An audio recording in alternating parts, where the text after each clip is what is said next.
আসসালামু আলাইকুম। ওয়ালাইকুম আসসালাম। ভাই কেমন আছেন? আলহামদুলিল্লাহ ভাই ভালো আছি। আমার মসজিদের তার দিকে ছিল তো, তাহলে আর কিছু কই আমার কথা বলবে আমি শাহ। হুজুর কি কথা বলেন? জি ভাই ভালো আছেন? এই ভালোটা রাখছে কাটাই ভাই। আল্লাহ তো ভাই আল্লাহর কোন দিনের মধ্যে মানার দরকার নাই গো। অবশ্যই। তো ভাই এখন তো মাগরিবের নামাজের আজান দিয়ে দিছে এবং নামাজের সময় হয়ে গেছে। তো ভাই চলেন না আমরা মাগরিবের নামাজ পড়ে আসি। নামাজ পড়ে আসুন ভাই, আমার তো একটু সমস্যা আছে ভাই, আমার তো প্যান্টটা ঠিক না ভাই। ঠিক আছে ভাই, তো আপনার যে জায়গার মধ্যে না পাকি লাগছে কিংবা বসাবার ফুটা পড়ছে ওই জায়গার মধ্যে বিসমিল্লাহ তিনবার করে দুই আলেন, বাস আপনার কাপড় পাক হয়ে যাবে। আমাদের সাথে মসজিদে চলেন, নামাজটা পড়ে আসি। নামাজ পড়ে আসি, চলেন ভাই চলেন, আসেন ভাই, আল্লাহর গুনাহ মানি ভাই, আসেন আসেন। হুজুর একটু দাঁড়ান, আমি একটা যাবো না, আমার একটা ভাই আছে, ওরা আমি লই যাবো। ভাই ঠিক আছে, ভালো। একটু সময় দেন আমাদের।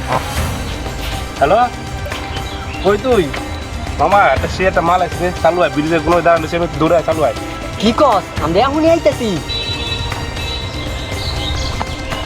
একটা মাল না, সে একটা মাল পাচ্ছি। হুজুর জামা পাই মালের কথা সে আমি একলা যাবো, তোর সকালে লই যাবো, চল।